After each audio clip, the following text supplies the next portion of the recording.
या मलिक रियाज बताएगा कि जनाब फ़लाँ बंदे को मैंने इतने पैसे दिए थे, फ़लाँ ऑफिसर मेरे पास आया वो मेरे से ये ले गया, फ़लाँ ने मेरे से गाड़ी ली, फ़लाँ ने मेरे से प्लॉट लिया, फ़लाँ ने मेरे से बैरून मुल्क ये लिया, फ़लाँ ने मेरे से इतना पैसा लिया, फ़लाँ ने इतनी रिश्वत लेके ये वाला काम किया। अस्सलाम वालेकुम नाजरीन, आप देख रहे हैं न्यूज़ 24 ऑफिशियल। मैं हूं ज़ाहिर रशीद। नाजरीन, सबसे पहले इमरान रियाज खान की ये वीडियो देखते हैं, उसके बाद बात करते से हैं। है। और अमेरिका में जो कांग्रेशनल मीटिंग होनी थी जिसके बारे में मैंने आपको गुज़िश्ता महीने बताया था, मैंने आपसे कहा था कि 2 इवेंट होने जा रहे हैं और वो इवेंट होंगे नए साल की छुट्टियों के बाद। तो एक आपने देखा 15 तारीख को बरतानिया में हुआ, जहाँ पे एक एमपीज़ की मीटिंग हुई और बरतानवी पार्लियामेंटेरियंस को बताया गया कि पाकिस्तान में किस तरह कत्लेआम हुआ डी चौक में 26 नवंबर 2024 को, और उसके बाद कुछ मुतालबात किए गए। वहाँ पे अभी फॉलोअप चल रहा है और बरतानिया में लेटर्स भिजवाए जा रहे हैं तमाम एमपीज़ को, और आने वाले दिनों में ओवरसीज़ पाकिस्तानी वहाँ उस मसले को मज़ीद उठाएंगे। अब जो अमेरिका के अंदर कांग्रेशनल मीटिंग है इसको रोकने की पूरी कोशिश की गई। मोहसिन नकवी भी अमेरिका में मौजूद हैं, इनके ऊपर बहुत दबाव था। एक तो उनके ऊपर दबाव है कि वो किसी तरह डोनाल्ड ट्रंप की जो एडमिनिस्ट्रेशन है उस तक रसाई हासिल करें। खसूसन मार्को रूबियो से मिलने के लिए बहुत कोशिश कर रहे हैं, जो उनके सेक्रेटरी ऑफ द स्टेट हैं। सेक्रेटरी ऑफ द स्टेट ने अपनी तैनाती के पहले दिन ऑस्ट्रेलिया के, जापान के और इंडिया के वज़राए ख़ारजा के साथ मुलाकात की है। लेकिन एक बात जहन में रखिएगा कि ये जो 4 मुल्क हैं ना, ऑस्ट्रेलिया, जापान, इंडिया और अमेरिका, ये चारों क्वाड का हिस्सा भी हैं। तो मार्को रूबियो की ये मुलाकातें एक ख़ास तरफ इशारा भी दे रही हैं, क्योंकि क्वाड जो एक पूरा निज़ाम बनाया गया है, ये समंदर की हिफाजत के लिए बनाया गया है, और ये एक समुद्री फोर्स है जो चाइना को रोकती है साउथ चाइना सी के अंदर एक्टिविटीज़ करने से। वहाँ पे ये उनके साथ कन्फ्लिक्ट में जाते हैं। बाद में कभी तफसील से इसके ऊपर बात करेंगे, लेकिन मोहसिन नकवी को मौका नहीं मिला अभी तक मुलाकात करने का या बातचीत करने का। पहले हम आपको बताते हैं कि मोहसिन नकवी ने वहाँ क्या हासिल किया, फिर आपको बताते हैं दूसरे हिस्से में कि जो कांग्रेशनल मीटिंग हुई है, ब्रीफिंग हुई है अमेरिका में, उसके क्या नताइज आएंगे और आने वाले दिनों में क्या होने जा रहा है, ओवरसीज़ पाकिस्तानी मामलात को किस तरफ लेकर जा रहे हैं, और पाकिस्तानी एस्टेब्लिशमेंट और हुकूमत उनको रोकने के लिए क्या कुछ कर रही है और क्या कर सकती है।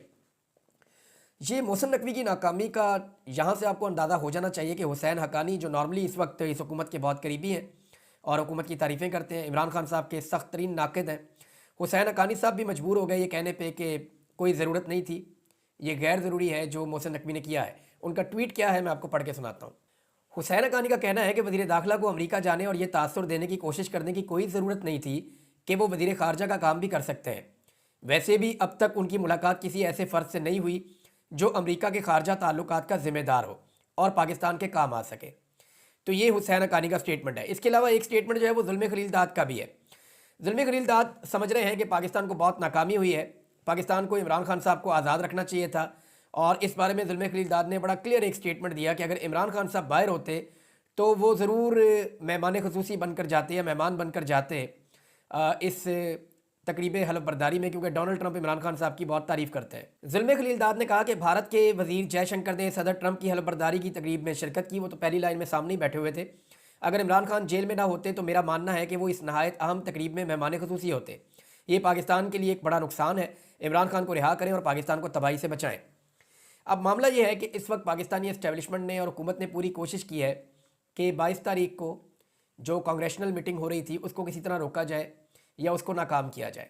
जब ये मीटिंग स्टार्ट हुई तो वहाँ पे ओवरसीज़ पाकिस्तानी पहुँच गए, कुछ जर्नलिस्ट हैं वो पहुँच गए, कुछ गैर मुल्की जर्नलिस्ट हैं वो पहुँच गए, कुछ बैन अवी तंजीमें हैं जैसे कि एमनेस्टी इंटरनेशनल है, वो लोग वहाँ पे पहुँच गए, और सेनेटर्स भी वहाँ पे पहुँचे। सेनेटर्स ने वहाँ पे इससे खिताब भी किया मीटिंग से, और उनके सामने तमाम तफसीलात रखी गई। ये वो तफसीलात हैं कि जो कुछ भी हुआ पाकिस्तान में रजीम चेंज ऑपरेशन के बाद से लेकर अब तक, और खसूसन बताया गया कि 26 नवंबर को जो इस्लामाबाद डी चौक में कत्लेआम हुआ वहाँ पे क्या हुआ है। एक तो मुईद पीरज़ादा साहब ने बात की है, वजाहत साहब ने बात की है, और वहाँ पे डॉक्टर शहबाज गिल भी मौजूद थे। ओवरसीज़ पाकिस्तानियों की एक बड़ी तादाद थी, ख़वातीन भी वहाँ पे मौजूद थी, लेकिन 2 आउटसाइडर्स वहाँ पे आ गए जिनको वो ओवरसीज़ पाकिस्तानी नहीं जानते थे, और उन्होंने आइडेंटिफाई कर लिया कि ये बंदे यहाँ पे भिजवाए गए हैं ताकि इस प्रोग्राम को ख़राब किया जाए। अच्छा, अब मैंने जब ओवरसीज़ पाकिस्तानियों से बात की तो उन्होंने कहा कि ये बंदे 2 तरह के उनके मौक़िफ़ हैं।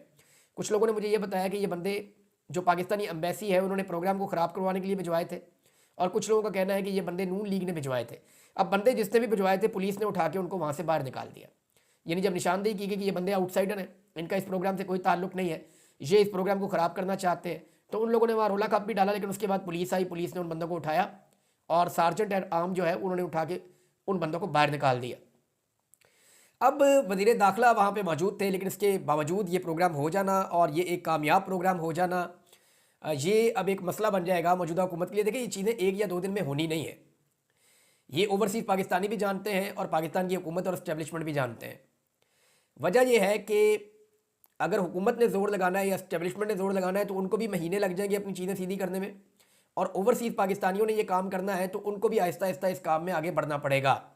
और ग्रेजुअली देखिए उन्होंने क्या कुछ अचीव किया। अगर आप सबसे पहले ये देखें कि अब तक सबसे पहले एक डोनाल्ड डू की हेयरिंग हुई थी, उसके बाद अमेरिका में एक करारदाद आई थी, फिर जो कांग्रेसमैन हैं उनके लेटर साइन करवाए गए थे, उनसे बहुत सारे 60 से ज़्यादा कांग्रेसमैन ने लेटर साइन किया था।